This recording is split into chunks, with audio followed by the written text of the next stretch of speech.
नमस्कार दोस्तों, मैं हूं नवीन पाटीदार और आप देख रहे हैं वॉइस एमपी। नई अफीम नीति 2021-22 की घोषणा के बाद जिस तरह से लगातार किसान विरोध दर्ज करा रहे थे, वहीं सांसद से लगातार जवाब कर रहे थे, तो वहीं आज मंदसौर नीमच जावरा सांसद सुधीर गुप्ता ने अपने निवास पर पत्रकार वार्ता की और नई अफीम नीति को लेकर उन्होंने बड़ा खुलासा किया और उन्होंने कहा कि इस बार तकरीबन 10,000 से ज़्यादा किसानों को पट्टे मिलेंगे।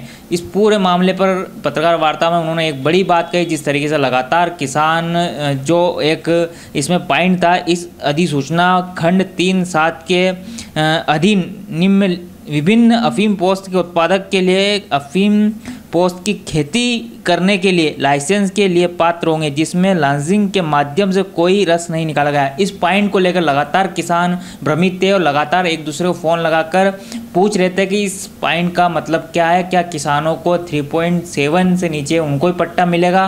तो इसे लेकर सांसद सुधीर गुप्ता ने क्या कहा, पहले उनका ये बयान सुनिए, किस तरीके से प्रेस वार्ता में उन्होंने एक बड़ा खुलासा किया और इस बार जो अफीम नीति जारी की गई है उसमें किन किन किसानों को फ़ायदा होगा और किन किसानों को पट्टा मिलेगा और किस आधार पर उन्हें अफीम की खेती करनी, इसे लेकर उन्होंने क्या कहा, एक बार आप वो सुनिए।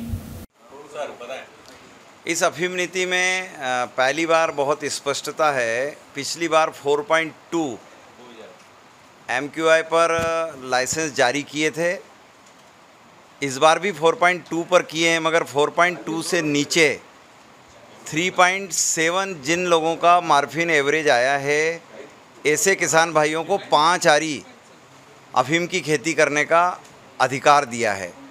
ये अफीम की खेती अलग पद्धति है जिसमें चीरा नहीं लगाया जाएगा, मगर ऐसे सभी किसानों का मार्फिन एवरेज देखा जाएगा। और मैं इस विषय को लेकर बहुत स्पष्टता से कहना चाहता हूं कि लगभग 95% से अधिक किसान भाई इसमें इस पॉलिसी के अंदर समाहित हो चुके हैं। और जो किसान भाई रह गए, जो 19-20 में भी रहे थे और इस वर्ष भी रहे, उनको भी एक सुविधा दी है कि अपने 5 साल का एवरेज अगर वो मिला लेते हैं और वो 5 साल का एवरेज 4.2 आ जाता है, तो उन्हें भी लाइसेंसिंग प्रक्रिया का पार्ट बना लिया जाएगा।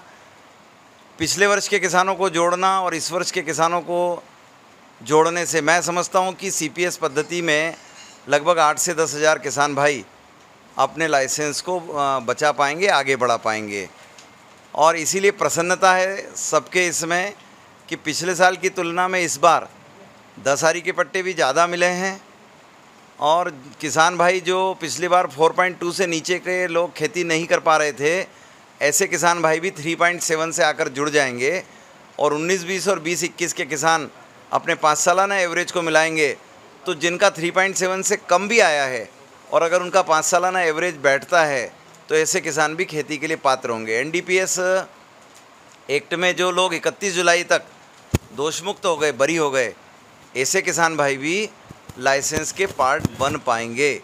इसलिए मैं समझता हूं कि इस वर्ष की एक बेहतरीन योजना है। जिन किसान भाइयों ने इसके अलावा भी मुझे जो विषय बताए हैं, उन विषयों को लेकर भी मैं भारत सरकार के संपर्क में हूँ। तो आपने सुना सांसद सुधीर गुप्ता किस तरीके से उन्होंने बड़ा खुलासा किया। नई अफीम नीति को लेकर उन्होंने एक एक पॉइंट पर बात की मीडिया से और साथ ही उन्होंने एक बड़ी बात कही कि इस बार कई किसानों को फ़ायदा होगा, खासकर 3.7 से जो नीचे मार्फिन बेटी थी उन किसानों को भी पट्टा दिया जाएगा। उनको भी पट्टा देने का आधार जो है इस बार रखा गया है कि उन्हें इस डोले पर जो है चीरा लगाने की अनुमति नहीं होगी, ऐसी कैसी जो डोला है वो विभाग को देना होगा, इस तरह की बात कही। इसके आधार भी उन्होंने बताया किस तरीके से खेती की जाएगी, जिसे आपने सुना। ये था अब तक का अपडेट। इस तरह के अपडेट के लिए बने रहे हमारे साथ। जय हिंद, जय भारत।